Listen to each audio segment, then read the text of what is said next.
This morning, I want to read for you what is arguably the best-known psalm in the Bible. It's a psalm that's been read and prayed down through the ages, mostly in troubled times, times in people's lives when the valley seems deepest and God's help and reassurance is often sought.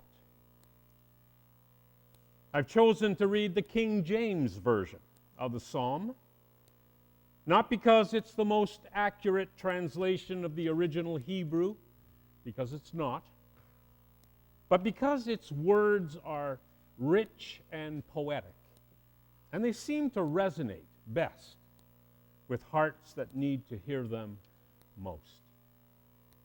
Psalm 23. The Lord is my shepherd, I shall not want. He maketh me to lie down in green pastures. He leadeth me beside the still waters. He restoreth my soul. He leadeth me in the paths of righteousness for his name's sake. Yea, though I walk through the valley of the shadow of death, I will fear no evil, for thou art with me. Thy rod and thy staff, they comfort me. Thou preparest a table before me in the presence of mine enemies. Thou anointest my head with oil, my cup runneth over. Surely goodness and mercy shall follow me all the days of my life, and I will dwell in the house of the Lord forever.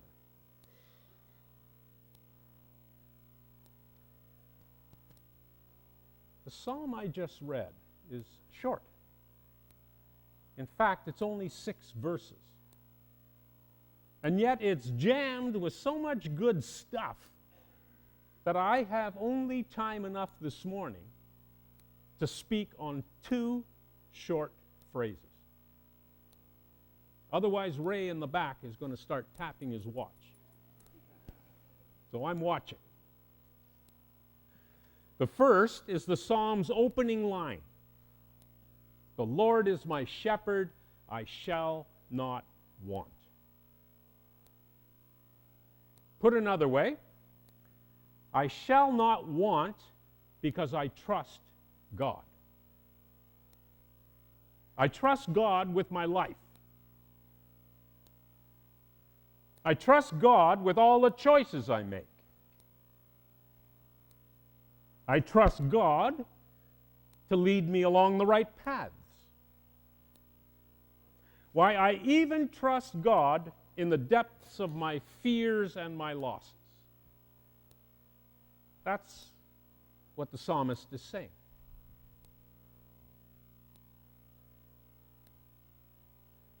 But it sounds countercultural, doesn't it? To say with the psalmist, I shall not want, is really to challenge all the consumer advertising out there that we're forced to swallow in our culture.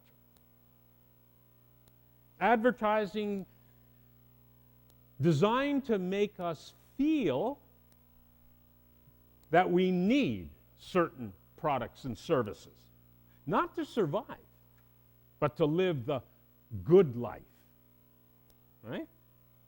That to which we're all entitled. And for years, my wife and I sold advertising. So this resonates with me. It is the art of selling dreams. It is the art of selling that which is not necessary. You need such and such, the advertisers tell us. So you darn well ought to want it. And it's not easy to resist their voices. For in essence, these advertisers are telling us not to be satisfied with God's gifts because they're not enough. You need more, they tell us. than God's gift of life. You need more, they say, than God's gift of community. You need more than all the wonderful things we're given to behold on this planet. You need more than the huge capacity we already have to feed, to shelter, and to cherish every person in our community and beyond. You need more and more and more and more, the advertisers say, because the gifts of God for the people of God are simply not enough.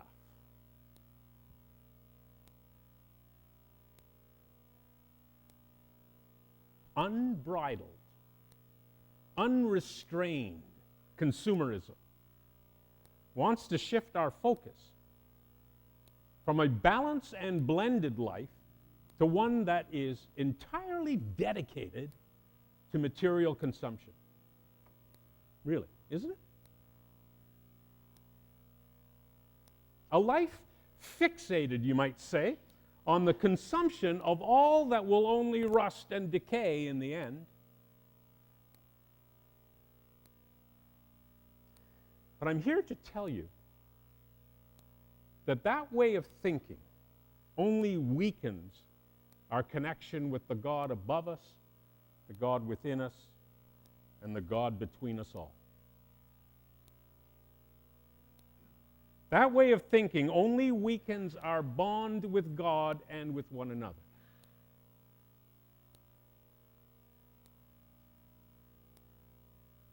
But to stand with the psalmist and say, I shall not want, challenges all that.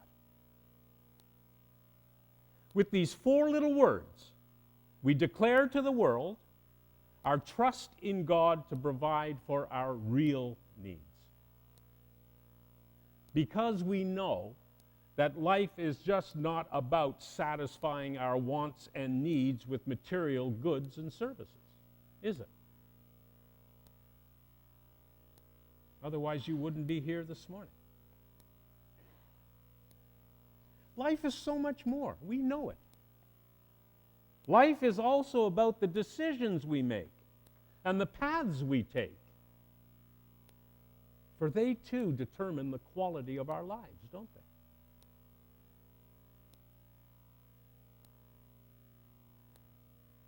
Which leads me to the second phrase I want to address.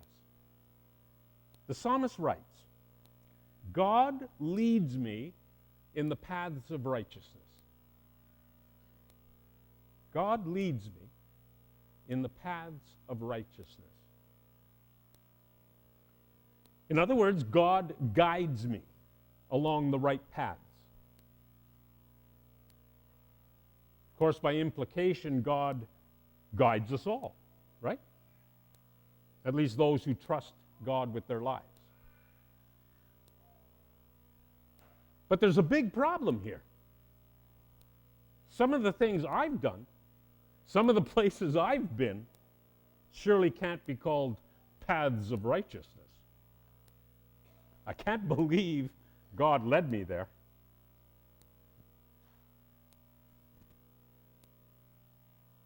So as I was sitting at my desk this week, I found myself asking the question, does God lead us no matter what we do or where we go? What exactly does it mean God leads us in the paths of righteousness? In Charles Frazier's novel, Cold Mountain, from which a movie was made starring Jude Law and Nicole Kidman, it's one of my favorite movies. A soldier named Inman is trying to make his way home from the horrors of the American Civil War.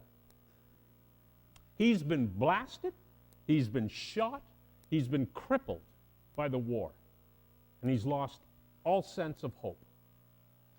He's even lost his own personal identity, if you can believe that. And after the war, he's stumbling along on his long journey back to his farm, he follows a path of a creek that's flowing down a hill. Can you picture that? A creek that's flowing down a hill. And Fraser writes, his eyes kept to the bright thread of water before him.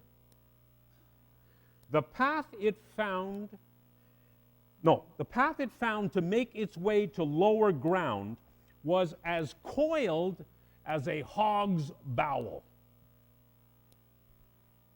That's what he wrote. Sounds a bit crass, doesn't it? As coiled as a hog's bowel. But it's an excellent metaphor, I think, for the journey of humanity into the 21st century. Think of this. Blasted and ravaged by the bloodiest century in history, and by the upheaval of our cultural wars, many people today are stumbling along a path as coiled as a hog's bowel.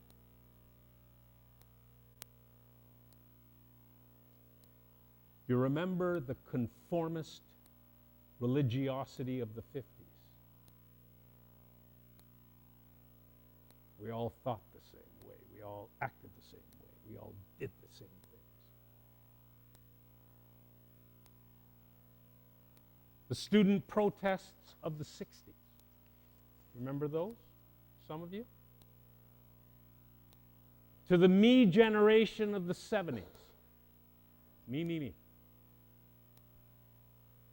To the greed is good philosophy of the 80s. Remember that? To the New Age 90s.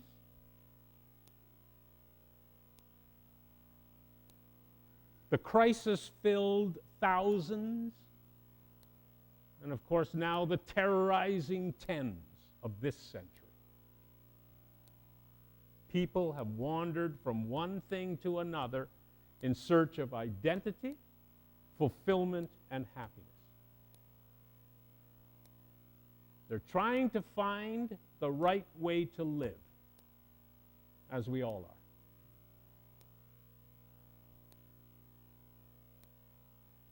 But as diverse as the last 60 years have been, there's a common thread that runs through each stage of development.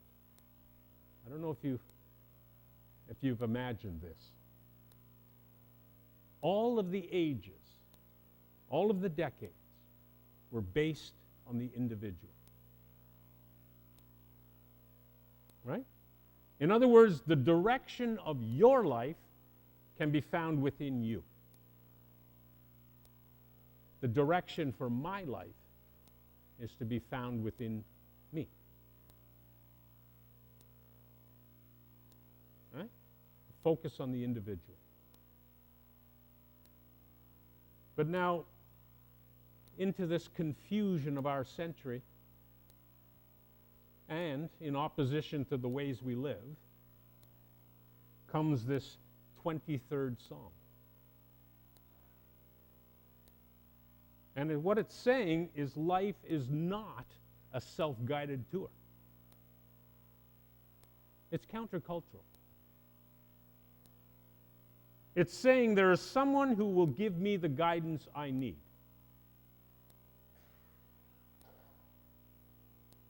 In other words, whoever wrote Psalm 23 is telling us that God guides.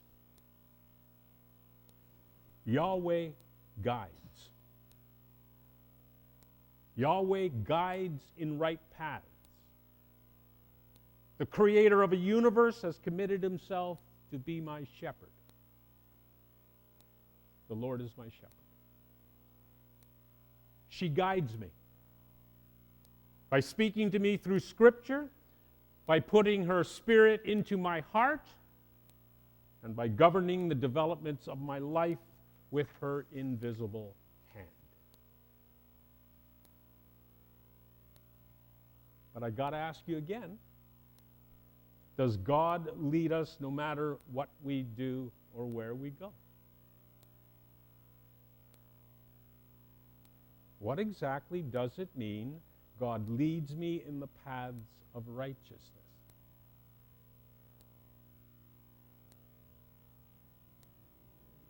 Well, folks, it's not easy to say. Because I'm going to ask, does the word righteousness mean moral righteousness? Is that what it means? As in, God leads me in his moral will so that I become a righteous person in everything I do? Is that what it means? David himself, King David himself, who allegedly wrote this song, had a crisis of immorality with Bathsheba, committed adultery with Bathsheba, his general's wife. Did God not lead him in the paths of righteousness? And I'm sure we can all identify with some immoral things that we've done in our lives. Did God not lead us in the paths of righteousness?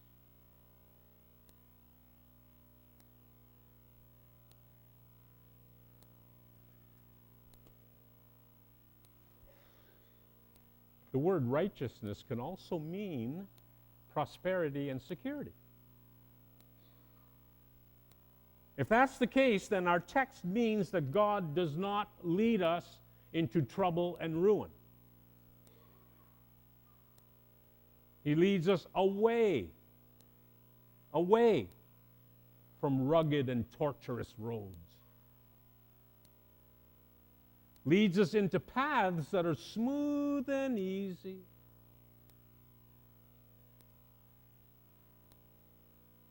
God leads us into places that are just fine, just right.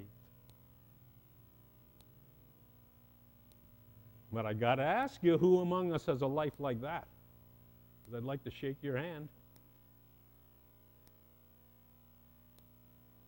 Who among us has been spared the rugged and tortuous roads? Does that mean that God has not led us there?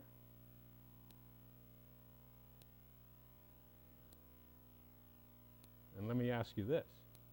Because once you start down this rabbit hole and you start thinking about this one phrase, it's amazing where it's going to take you. How can the path of righteousness, this supposed path of prosperity and security, lead through the valley of the shadow of death?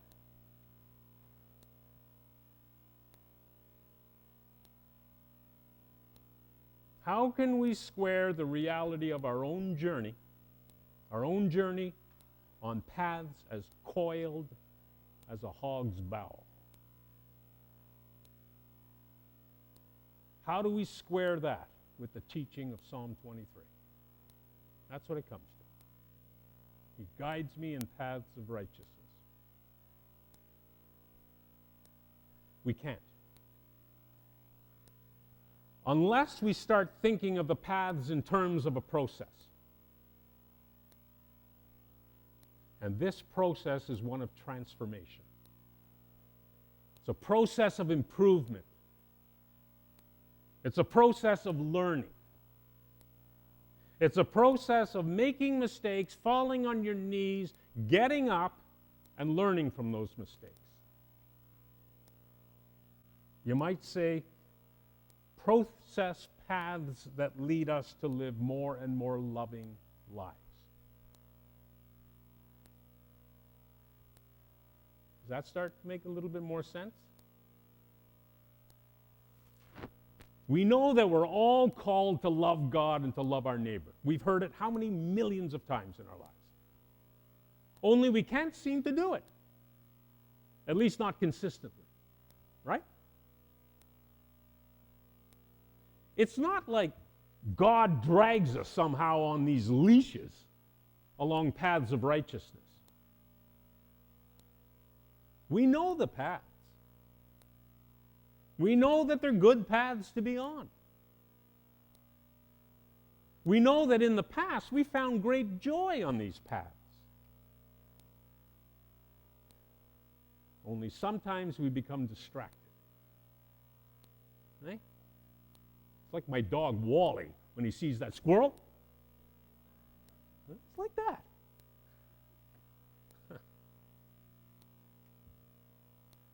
It's like my wife Susan when she sees that squirrel.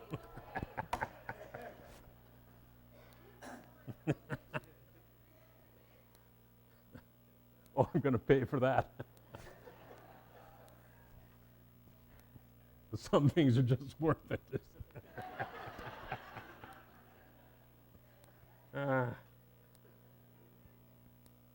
Don't we, though, become distracted? Eh? We're distracted by any number of temptations that are going to bump us off the path. And there are temptations also that can lead us to further temptations, right? Or stumblings.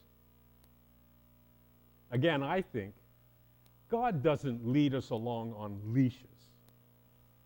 Okay? Our own free will has enough power to lure us off God's path of love on a whim. It doesn't take much. But still, God calls on us and calls to us when we depart. God beckons us to return. God leads us lightly, I think, just with a soft voice and maybe a tap, tap, tap on our heart.